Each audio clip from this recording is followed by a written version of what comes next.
முகூர்த்தத்துக்கு நேரம் ஆயிடுச்சு. பெரியவங்க உத்தரவு கொடுத்தா ஆரம்பிச்சிடலாம். ஆரம்பிக்கலாம். நீராறும் கடலெடுத்த நிலமடந்தை எழிலொழுகும் சீராறும் வதனமென திகழ்பரத கண்டமெதில் தெக்கணமும் அதில் சிறந்த திராவிடனல் திருநாடும் அத்திலக வாசனை போல் அனைத்துலகும் இன்பமுற தக்க சிறு பிறை நுதலும் தரித்தனரும் திலகமுமே எத்திசையும் புகழ் மணக்க இருந்த மந்திரெல்லாம் சரியா சொல்றாரா? நானும் அதைத்தான் உசாரா கவனிச்சுட்டு வரேன். கோழி கல்யாணம் இருந்தாலும் நாளைக்கு குடும்பத்துல பிரச்சனை வரக்கூடாது பாரு. வாழ்த்துடுமே. கெட்டி மேளம் கெட்டி மேளம். இந்த கல்யாணம் நம்ம பண்பாட்டுக்கு எதிரானது. என்னப்பா இது கடைசி நேரத்துல வில்லங்க? எதுவா இருந்தாலும் தாலி கட்டின பிறகு பேசிக்கலாம். தாலி கட்டினதுக்கு அப்புறம் பேசுறதுக்கு ஒண்ணுமே இல்ல. என்னடா டிங்கு திடீர்னு வந்து கலாட்டம் பண்ற? கீதா, நீ சின்ன பொண்ணு, உனக்கு இத பத்தி எல்லாம் தெரியாது. டேய் டிங்கு, இப்ப நீ விவரமா சொல்லல, உன் முதுகுல டின்ன கட்டிடுவேன். நான் சொல்றது நீங்க எல்லாரும் கவனமா கேட்டுக்கங்க. கோழிக்கும் கோழிக்கும் கல்யாணம் செய்வது தவறு. கோழிக்கும் சேவலுக்கும் தான் கல்யாணம் செய்ய வேண்டும். டேய், கோழிக்கும் கோழிக்கும் கல்யாணம் பண்றதுல என்னடா நஷ்டம்? சபாஷ், சரியான கேள்வி. கோழிக்கும் கோழிக்கும் கல்யாணம் செய்தால் முட்டை கிடைக்காது. கோழிக்கும் சேவலுக்கும் கல்யாணம் செய்தால் முட்டை கிடைக்கும். ஓஹோ, நீ சொல்றது பார்த்தா முட்டைக்காக தான் கல்யாணம் நடக்குது போல இருக்க. ஆமா, முட்டைக்காக தான் கல்யாணம். இல்ல, கல்யாணத்துக்காக தான் முட்டை. இல்ல, முட்டைக்காக தான் கல்யாணம். நான் சொல்றதா சரி. நான் சொல்றதா சரி. இல்ல, நான் சொல்றதா உண்மை. நான் சொல்றதா சரி. டேய், நான் சொல்றதா சரி. நான் சொல்றதா சரி. நான் சொல்றதா சரி. சொல்றதா சரி. டேய், சொல்ற கோழி முட்டை போட்டுச்சு.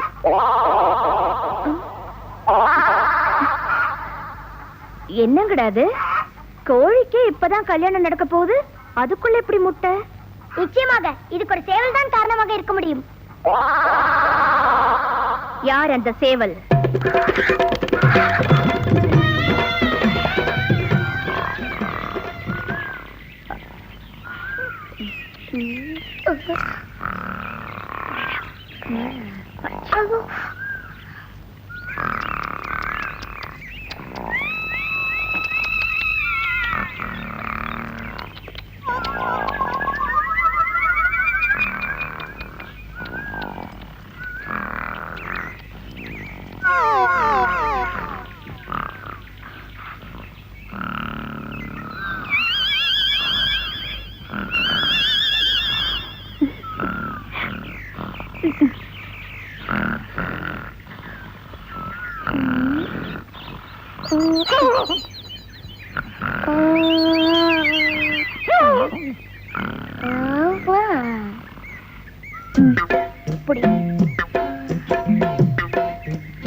என்னப்பா தம்பி? என்னண்ணா?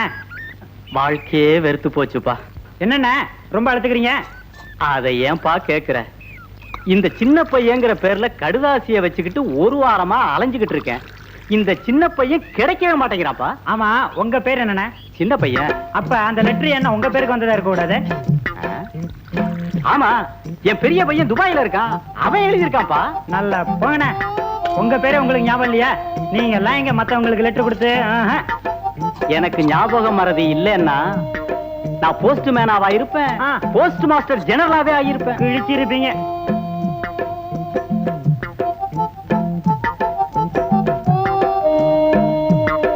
தபால்காரண்ணா, பட்டுவாடெல்லாம் முடிஞ்சு போச்சா? யார பார்த்து கேக்குற பட்டுவாடா முடிஞ்சதான்னு? இத பாரியா, பையே காலி. இந்தாங்க பெரியவரே, இந்தாங்க உங்களுக்கு லெட்டர். என்ன தபால்காரர், என்ன ஒரு மாதிரி இருக்கீங்க? வேலையை விட்டுட்டீங்களா இல்ல அவங்கள அனுப்பிச்சாங்களா? ஏயா யூனிஃபார்ம் பாக்குறிய தெரியல? இல்ல, கீதா பொண்ணும் டிங்குவும் யார் யாருக்கோ கொடுக்க வேண்டிய லெட்டரை என்கிட்ட 2 கொடுத்தாங்க, பாத்துக்கங்க. கீதா, டிங்கு, டிங்கு வாடா, ஓடிடலாம். சீக்கிரம் வா வா வா.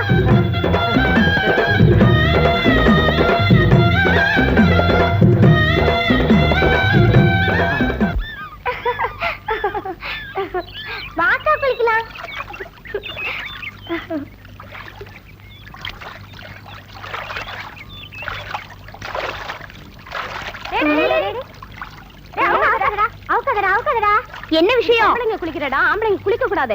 ஒன்னும் ஆம்பளை இல்ல, சின்ன பையன் இல்லக்கா. ஆமாண்டா, இதுல என்ன சந்தேகம்? ஆண் பிள்ளைனாலும் ஆண் பிள்ளை ஆண் பிள்ளை தானே. அக்கா அவுக்கட்டுமா? அவர்ரா வேண்டாம்டா, குளிக்க அவுக்காத. ஏய், இப்ப என்ன தாண்டி சொல்றீங்க? ஆம்பளைங்க குளிக்கிறதுக்கு தனி இடம் இருக்கு, அவன் அங்க போய் குளிக்கட்டும். இங்க குளிச்சான்னா பஞ்சாயத்தை கூட்டி உங்க 2 பேரையும் நார் அடிச்சிருவோம். ஏண்டி, சேலைய கட்டிக்கிட்டு ஊருக்குள்ள வந்தாதானே எங்களை நாரடிப்பீங்க. இப்ப உங்களை குளத்துக்குள்ளேயே நாங்க நாரடிக்கிறோம். டிங்கு, எட்ரா புடவிய.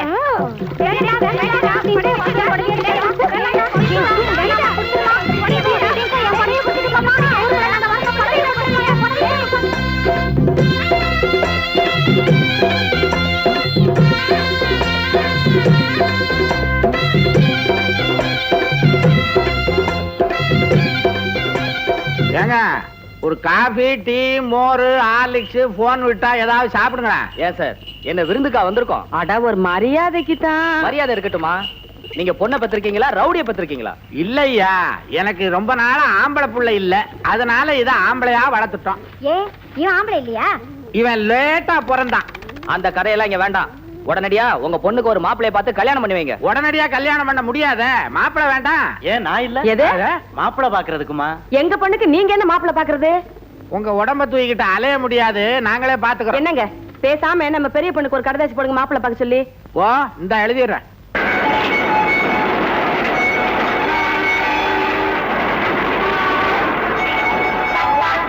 எங்க அம்மா எழுதிருக்காங்க, என் தங்கச்சிக்கு நீங்க ஒரு நல்ல மாப்பிள்ளையா பாக்கணுமா. இப்பெல்லாம் டிரான்ஸ்ஃபர்லாம் பாம் வைக்கிறாங்க. உங்க அப்பா லெட்டர்லயே பாம் வைக்கிறாரு. என்ன சொல்றீங்க? இது பாமோட மோசமானது. உன் தங்கச்சிக்கு ஒரு மாப்பிளை பாக்குறாருந்தா அவன் முதல்ல எனக்கு பாம் வைப்பான். என்னங்க நீங்க ரொம்ப மோசம். ஆம்பளை துணை இல்லாத வீடுங்க. உங்க அப்பாருக்கு என்னாச்சு? வயசாச்சு. என்னங்க என் தங்கச்சிக்கு எப்படியாவது ஒரு நல்ல மாப்பிள்ளை பாருங்க. கொஞ்சம் யோசிக்க விட. கல்யாணங்கிறது 1000 காலத்து பயிர், 5000 இல்ல. என்னங்க உங்க ஃப்ரெண்ட் ராஜன் ஒருத்தர் இருக்காரு சொன்னீங்களே? ஆமா, அவன் எஸ்டேட்ட பாக்குறவன், தாலி கட்டுறவன் இல்ல. எத்தனை நாளைக்கு தான் எஸ்டேட்டை கட்டிட்டு ஆட முடியும்? என்னைக்காவது ஒரு நாள் தாலி கட்டித்தானே ஆகணும். அவருக்கு கூட கிராமத்து பொண்ணுனா ரொம்ப பிடிக்கும் சொல்லல. விதி உருவாகுது.